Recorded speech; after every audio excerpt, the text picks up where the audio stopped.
Hey, this segment is sponsored by John Dillon and the Dillon Law Group. If you have legal matters that involve firearms, then you need to call attorney John Dillon. If you have questions about red flag laws, gun registration, gun transportation, or maybe you need to know that your guns are California compliant, call our trusted firearms attorney, John Dillon. John Dillon specializes in California gun laws. Call 760-642-7150, or you can visit his website at DillonLawGP.com. And don't forget, tune in to our YouTube live stream channel at youtube.com. Gun Owners Radio. Mike? Dave? I did it. Oh, you did it. Hair-sniffing Joe Biden is stomping all over the Second Amendment like Lucy in that grape wine episode. I was waiting for today after this week. I've been waiting because I knew you would be fired up. Oh, I'm all fired up. So please hit and like. Please hit that like and subscribe button to help defend and protect your right to defend yourself. Boy, I'm so fired up I can hardly even read the script. It's been That's how bad it is. Insane this week. I'd forgotten that too. That's a great Lucy show there with the wine. I'll take obscure references for 500.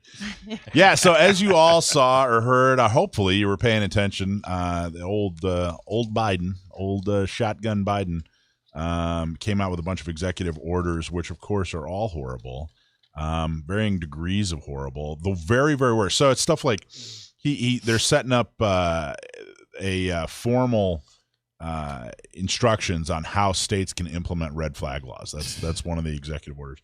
Another one is they're going to reclassify braces as short-barreled rifles. So those, the braces for that people use on. Don't you need a barrel to be a rifle? Well, yeah, but no, if you don't know what you're talking about, the AR pistols that use the braces, they're going to just rather than be pistols, they're going to reclassify those as short-barreled rifles. And they did a couple other amazing things. But I got to tell you, the absolute worst. And some of these are going to go to court, and and it's really just the tip of the iceberg.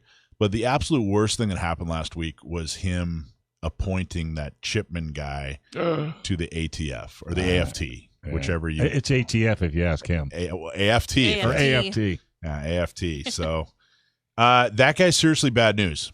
I know. That's not hyperbole. That's not. He's really bad news. He was an ATF agent where he had a horrible career of abusing people's rights there, and then he went on to work as a policy advisor for the Gifford Law Center, which is a gun grabbing group. This is bad news. It's not just bad; it's horrible. Out of all the stupid executive orders that he issued, him appointing this Chipman guy is by far worse than anything that Biden did. But see, look on the bright side here. I always try to be the ray of sunshine here on this show. That's how I describe you. And I get that a lot. Okay, and, sunshine, what do you got? Well, it's good that he's doing all this over-the-top, out-of-control stuff because this is going to inspire the states, as they're already doing, to stand up. And that really, aside from hoping the Supreme Court's going to do something, the other real opportunity to put a stop to this is the state standing up and not tolerating it. And I think I think the more outrageous he is, the better.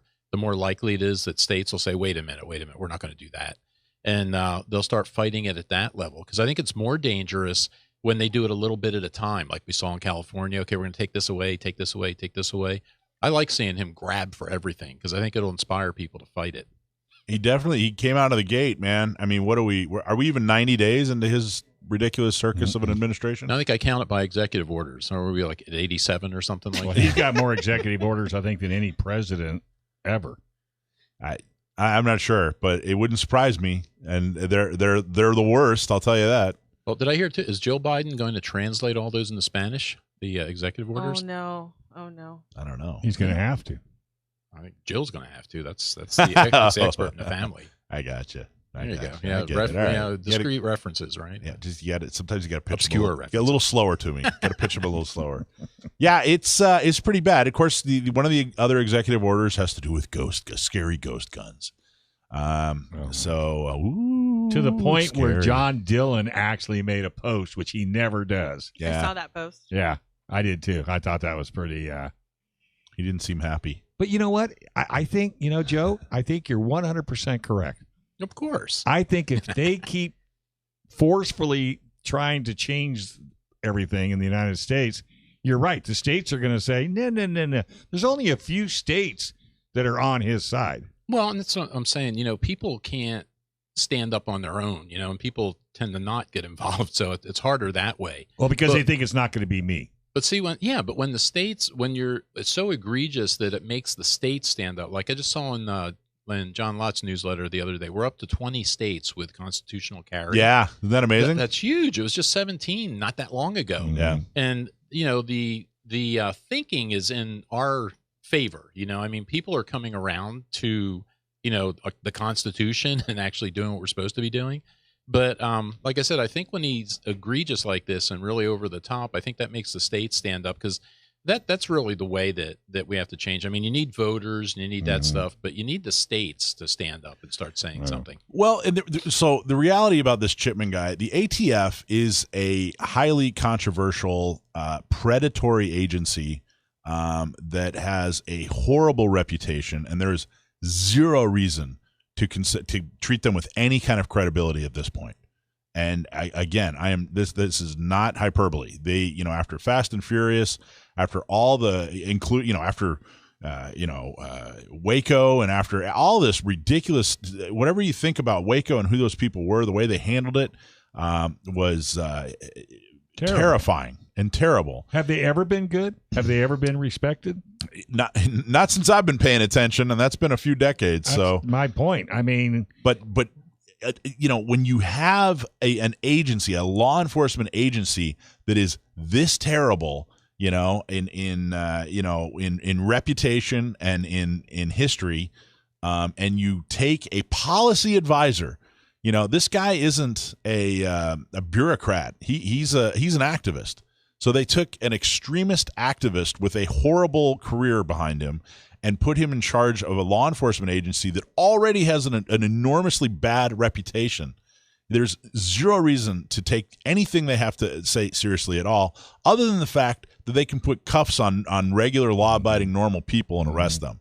And if that doesn't scare you, if that doesn't want you to get involved, I don't know what will, because that's about as bad as it gets. But isn't that the hallmark of this administration? From Kamala Harris on down, you've got, more or less incompetent activist extremists in all these positions. Right. Yeah. That's what they're appointing. Just failing forward through the political. That's the trend. That's totally the trend. Well, and there's nothing to stop, because, in the old days with like reporters, which we don't really have anymore, but journalists used to love that kind of stuff because they would jump all over that and make a big deal out of it. Now, they don't do anything with it. Well, and the only thing people are hoping for is that Republicans take over the House and then take back the White House and blah, blah, blah. You know what? Republicans have had their shot to clean house on the ATF, and they didn't do it. Nope. They have never done it. They've barely suggested it. So, something's got to get done. Well, maybe this guy will help make that decision reality. He'll be so terrible. He's so terrible that they can't even stand it. Really, and that seems like they remind me of a bully, just pushing and pushing and pushing, and see how far they can push you. There you go. Let's hope we punch them back. All right, this is Gun Owners Radio, FM 96.1, AM 1170. The Answer.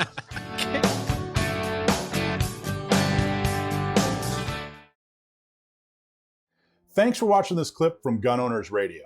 You can watch us live every Sunday from 4 to 6 p.m. California time, right here on our YouTube channel, or if you're in the San Diego area, you can listen to us on 1170 a.m.